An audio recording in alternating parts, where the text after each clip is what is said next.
I was driving back to base after a long patrol in the African wilderness when a tiny lion cub darted onto the dirt road right in front of my Jeep.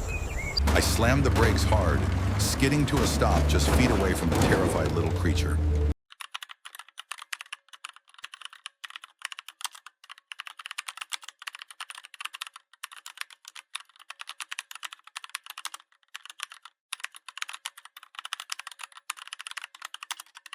But this cub didn't run. He stood there in the middle of the road, meowing desperately, staring straight into my eyes with a look I'll never forget. Something was terribly wrong. I stepped out of the Jeep and tried to shoo him away with my hands. The African bush is no place for a ranger to linger alone, especially at dusk. But the cub jumped up on his hind legs, pressed his little paws against my knees, and let out the most heart-wrenching cry I'd ever heard. His huge amber eyes locked onto mine, pleading, begging. Then he turned sharply and ran toward the tall grass. But every few steps, he'd stop, look back, make sure I was following. This little guy was trying to tell me something. I grabbed my backpack with water and rope, and I followed him. We pushed through the acacia thicket under the scorching sun. The cub moved with purpose, glancing back constantly, his tiny body tense with urgency. After about 2 minutes, he stopped near a large spreading tree. Then he ran to a depression in the ground and peered down into it. Howling pitifully, I walked closer and froze. It was a poacher's pit trap, deeper than a man's height, steep earthen walls impossible to climb, and at the bottom lay a full-grown lioness, barely moving. But what I saw next would change everything. The lioness was in bad shape. Her sides heaved with exhausted breathing, eyes clouded from dehydration, tongue dry and cracked, fur matted with red dust. She'd been down there more than a day, maybe 2. The cub thrashed around the edge of the pit, crying out to his mother who couldn't reach him. She tried to lift her head toward his voice, managed only a weak growl. My heart sank. I grabbed my radio, pressed the call button. "Base, this is Mosi. Emergency situation. Adult lioness trapped in poacher's pit. Critically dehydrated. Need rescue team with winch and veterinarian. Sending coordinates now." 5 seconds later, dispatcher Kwame's voice crackled back. "Copy that, Mosi. Sending Kwesi and the team. They'll be there in 30 to 40 minutes. 40 minutes. I looked down at the lioness. She wouldn't last that long without water. "Mosi," Kwame's voice came again, more serious now. "Do not go down there. Repeat, do not descend. Wait for the team." I tied my rope around the acacia trunk, tested the knot, started lowering myself down, feet bracing against the earthen wall. "Mosey, what are you doing? Mosey, respond!" The radio kept calling, but I was already halfway down. A few seconds later, my boots hit the bottom. The lioness followed me with a bleary gaze, tried to growl, but the sound came out weak, barely a threat. I crouched a few steps from her massive head, pulled out my water bottle, began crawling closer, moving slow and steady. "Easy, girl, I'm here to help." That's when I noticed movement in the corner of the pit. And what crawled out from those rocks should never have been there. A gray-brown scaled ribbon, slithering between the rocks, moving with deliberate, deadly grace toward the exhausted lioness. A sand viper, one of the most venomous snakes in Africa. The snake glided closer to the lioness's hind legs, its forked tongue flicking in and out, tasting the air. Sensing the wounded animal, the lioness didn't even notice. She was too weak, too focused on me, too far gone to detect the danger creeping up behind her. My hand moved to the hunting knife on my belt, slowly, carefully. I began shifting to the left, circling around the lioness, approaching the snake from an angle where it couldn't see me coming. The viper was now at the lioness's back legs, so close. One strike and she'd be dead within an hour. I had one chance. I lunged forward, slashed down hard with the knife, right behind the snake's head. But the ground was loose, unstable. My blade slipped.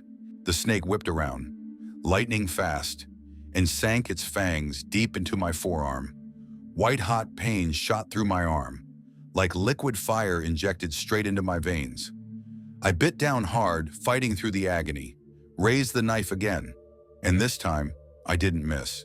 The blade came down clean, severed the head from the body. The snake's body convulsed once, twice, then went still. I hurled the dead viper into the corner of the pit. Then I looked at my arm.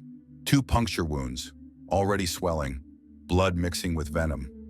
The numbness started immediately, creeping up from my hand toward my elbow. I grabbed the radio. "Base, I've been bitten. Sand viper." Silence for 2 seconds. Then Kwame's voice tight with fear. "Mosi, listen to me. You have maybe 20 minutes before the venom causes paralysis. Get out of that pit now." I looked at the lioness. She was watching me. Those amber eyes, so similar to her cubs, held something that looked almost like concern. "Can't do that, Kwame. She needs water first." "Mosi, this is not a request. If you lose consciousness down there..." I turned off the radio. My hand was already trembling as I pulled out the bandage from my pack, wrapped it tight around my forearm, trying to slow the venom's spread. Bought myself a few extra minutes. Then I unscrewed the water bottle cap, crawled right up next to the lioness's massive head. She could kill me with one swipe. We both knew that, but she didn't move. I began pouring a thin stream of water directly onto her tongue, into her slightly open mouth. The moment she felt the moisture, something changed in her eyes. Hope, gratitude, the will to survive. She started lapping up every drop, greedily, desperately. I gave her small sips, slow and steady. She drank almost the entire bottle before finally turning her head away. I examined her paws, abrasions on the pads from countless failed attempts to claw her way out. But nothing critical, nothing that wouldn't heal. She closed her eyes, released a soft purr of relief. I stroked the top of her massive head. "Hold on, girl. Help is coming." My vision blurred slightly. The venom was working faster now. My arm felt heavy, numb. Then I heard it, a high-pitched roar from above, filled with terror. The cub. But the cub wasn't alone up there. I jerked my head up toward the edge of the pit. The cub was roaring with all his might, that tiny, squeaky voice trying desperately to sound fierce. Then I heard it, that sound that makes every animal in Africa freeze with dread. The laugh of hyenas. The pack had caught the scent of the dying lioness, and all that stood between them and an easy meal was one tiny, defenseless cub. I grabbed the rope, started climbing as fast as my weakening arms would carry me. Each pull sent fire through my poisoned limb, but I didn't stop. My fingers gripped the edge. I hauled myself up and rolled onto the grass, jumped to my feet. 6 hyenas formed a tight circle around the pit, yellow eyes gleaming with hunger and calculation. And between them and the pit stood that little lion cub, paws spread wide, fur bristling, letting out the most ferocious roar his tiny body could manage. It sounded almost comical, like a kitten's squeak, but he didn't retreat, not 1 inch. The alpha male, a huge beast with a torn ear, took several steps forward. Testing. The cub did something that stopped my heart. He charged. This tiny creature, maybe 20 pounds, launched himself at a predator 10 times his size. The hyena jumped back in surprise, bared its fangs, and the others began to spread out left and right, surrounding the little one. "No!" I sprinted toward my jeep. 30 seconds. That's all I had. My legs felt like rubber from the venom, but adrenaline pushed me forward. I grabbed the flare gun, grabbed my shotgun, loaded both with trembling hands. When I turned back, the hyenas had nearly closed their circle. I raised the flare gun, fired over their heads. The flare exploded in a bright red flame, deafening bang echoing across the savannah. The pack flinched. The alpha jumped back, but they didn't run far, just 30 paces away, howling among themselves, regrouping. The cub ran to me, pressed himself against my leg, still growling bravely at his enemies. I reloaded the flare gun, held the shotgun ready. My vision swam. The venom was really hitting now, maybe 10 minutes before I'd collapse. The hyenas split into 2 groups, 3 on the right, 3 on the left. Classic pack hunting strategy. The 2 on the right feinted forward. I spun and fired the shotgun into the air above them. Both jumped back, but the group on the left crept closer to the pit's edge. I spun again, fired my second flare directly under their paws. Red light and thunder. They scattered, but these predators were smart. They'd figured out these were just lights and sounds, not real danger. They began closing in again, More confident now, the cub suddenly let out a piercing cry and did something that made my blood run cold.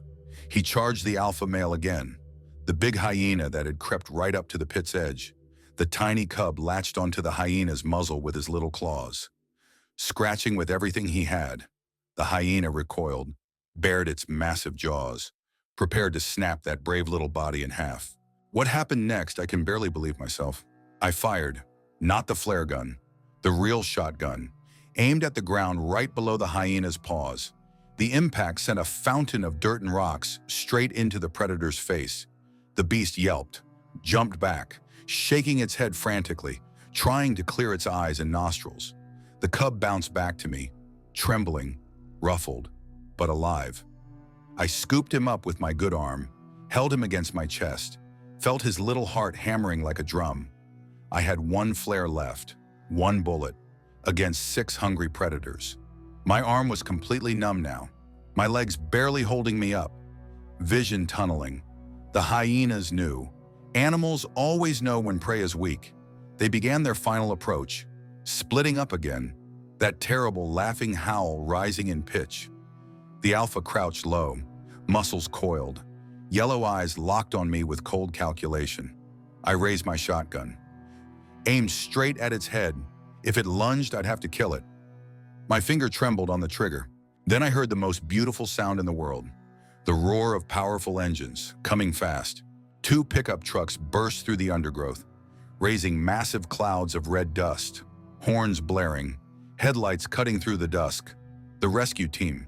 Finally, the trucks raced straight toward us, honking desperately, making as much noise as possible. The hyenas finally faltered. The alpha barked a command, and the pack turned, retreating into the brush, melting away like shadows. I lowered the gun, and everything hit me at once. My knees buckled, arms went weak. A wave of relief so powerful it was almost painful washed through my entire body. The truck skidded to a stop. 4 people jumped out, Kwesi and Abena from the veterinary service, Kwame and Ajoa from the rescue team, all loaded with equipment. Kwesi ran up. "Mosi, are you?" He stopped, saw my pale face, the blood-soaked bandage on my arm. "Oh my God, Mosi!" "I'm okay," I managed. My voice sounded far away. "The lioness, in the pit. She's alive." I pointed down, then looked at the cub in my arms. "This one's injured, back leg, hyena bite." Abena took the cub gently, started examining the wound while he mewed softly. Kwame gripped my shoulder. "Sit down, brother. Now." I nodded, sank to the ground, watched the team spring into action. But the lioness's fight wasn't over yet. Kwesi assessed the lioness's condition from above. Abena prepared a tranquilizer dart. Kwame and Ajoa set up the tripod and winch over the pit. The cub, bandaged now, ran to the pit's edge, peering down, meowing to his mother. "How long has she been down there?" Kwesi asked. "At least 2 days, maybe more. Severe dehydration. And you went down there alone?" It wasn't a question, just a statement of disbelief. Kwesi loaded the dart into his rifle, aimed carefully at the lioness's thigh. PHFT. The dart hit, entered the muscle. The lioness barely reacted. 3 minutes for the sedative to take effect, Kwesi said, checking his watch. They lowered the net stretcher and rope ladder into the pit. I tried to stand. "Help. Sit. Down." Abena pushed me back gently but firmly. "You've done enough." My vision was getting darker around the edges. The venom was winning. Kwesi checked the lioness's pulse from above. "She's under, ready to go." Kwame descended first, then started securing the net under the lioness's massive body, rolling her from side to side to get the straps in place. 3 minutes of intense work. Finally, all corners of the stretcher were secured. "Ready, lift!" Ajoa started the winch. The motor hummed. The rope pulled taut. Slowly, the stretcher began rising. Everyone watched, holding their breath. The lioness swayed slightly. Kwame steadied it from below. Up, up, slowly up. Halfway to the top. "Stop!" Kwesi shouted suddenly. "Stop the winch!" Everything froze. Kwesi pressed his stethoscope against the lioness's chest. 2 seconds, 4 seconds, 6 seconds. He looked up. His face was white. Her heart stopped. Time seemed to stop with it. The cub let out a wail, high and desperate. He ran to the edge, scratching at the air, trying to reach his mother. "Lower her, now!" Kwesi commanded. The winch reversed. The stretcher descended back to solid ground. Kwesi and Abena jumped down. Kwame helped lay the lioness flat. "No pulse, no respiration." Kwesi's voice was tight, professional but scared. Abena looked at the equipment. "We need a defibrillator, but we don't have one here." "Manual cardiac massage," Kwame suggested. "On a 180-kilogram lion? The anatomy is completely different from humans. The chest wall is—" "We have to try something," Ajoa's voice cracked. The cub's cries grew louder, more desperate. That tiny body throwing itself at the air, trying impossibly to reach down into the pit. I couldn't move, could barely see, but I could hear everything. Kwesi positioned his hands on the lioness's massive chest, started compressions, but the angle was wrong. The pressure not enough for such a large animal. "Come on," he muttered. "Come on, come on." 30 seconds, 1 minute. The cub's cries were breaking everyone's hearts. "Kwesi," Abena's voice was soft, sad. "She's been without oxygen too long. Even if we restart her heart—" "I know," Kwesi snapped. But he didn't stop. Kept pushing, kept trying. 2 minutes. Kwame put a hand on his shoulder. "Brother, she's gone." "No." My voice. I don't remember standing, don't remember pushing past Abena. But suddenly I was there, falling to my knees beside the lioness. "Mosi, you need to—" I placed both hands on her chest, right over her heart, and I pressed down with everything I had left. The venom made my arms shake, made my whole body tremble. But I didn't stop. Push, push, push. In my dimming vision, I saw the cub, looking down at me. Those amber eyes, the same eyes as 3 years ago. The elephant calf I couldn't save. "Push, push, push." "Please," I whispered. "Please don't leave him." My tears fell on her dusty fur. "Not this one. Please, let me save this one." The team stood silent, watching. The cub's cries turned to soft whimpers, like he was praying too. Push, push, push. My arms were giving out, vision almost black. "Please." One more push, as hard as I could. Then my arms collapsed. I slumped forward, barely conscious. Silence, just silence. Then, a gasp, a huge shuddering intake of breath. The lioness's chest expanded. "She's breathing," Abena shouted. "I have a pulse. She's back." Kwesi checked again with his stethoscope. Heart rate stabilizing, oxygen levels rising. She's actually coming back." Above, the cub's cry changed, from despair to joy. He bounced up and down, little paws dancing. I felt hands on me, lifting me, carrying me. "You did it, Mosi!" Kwesi's voice seemed to come from far away. "You crazy, stupid, brave man! You did it!" The last thing I remember before the darkness took me was a soft, rough tongue licking my hand. The cub, saying thank you. I woke up 2 days later in the medical center. Dr. Essie told me I'd been lucky. The anti-venom had worked. Another 30 minutes and the venom would have caused permanent nerve damage. They'd kept me sedated while my body fought it off. "Your friends have been waiting," she said with a smile. She opened the door to the next room, and there they were. The lioness lay on a padded floor, an IV still connected to her leg. But her eyes were clear now, alert, strong, and curled up right beside her, bandaged leg healing, was the cub. When he saw me, he jumped up, limped over, climbed right into my lap like he owned it. I laughed, scratched behind his ears. He purred and licked my face. The lioness watched us, made a soft chuffing sound. Not a growl, something gentler. "Thank you," it seemed to say. I visited them every few days during their recovery, watched the cub grow stronger, watched the lioness regain her power. 2 months later, Dr. Essie declared them ready for release. We drove them to a protected area deep in the reserve. Open grassland, rolling hills, a stream for water, far from poachers. I opened the cage myself, pulled the bolt. The door swung wide. Morning sunlight flooded in. The lioness stepped out first, onto the soft grass. She paused, stretched her entire body, arched her back, and let out a roar of pure joy. Freedom. The cub followed, much bigger now, strong. He immediately started chasing butterflies through the grass, playing like the child he was. Then the lioness turned to face me.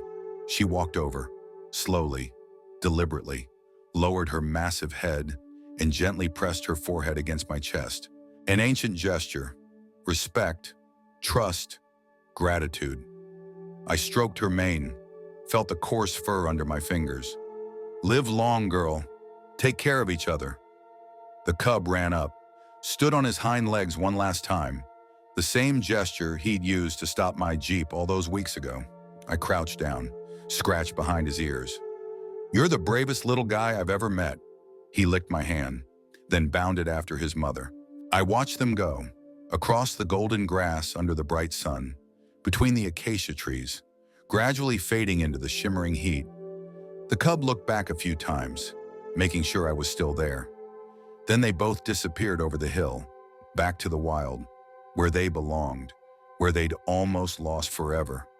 But they didn't, because one small cub refused to give up, refused to let his mother die alone, and because sometimes, maybe, we get a second chance to save the ones who need us most.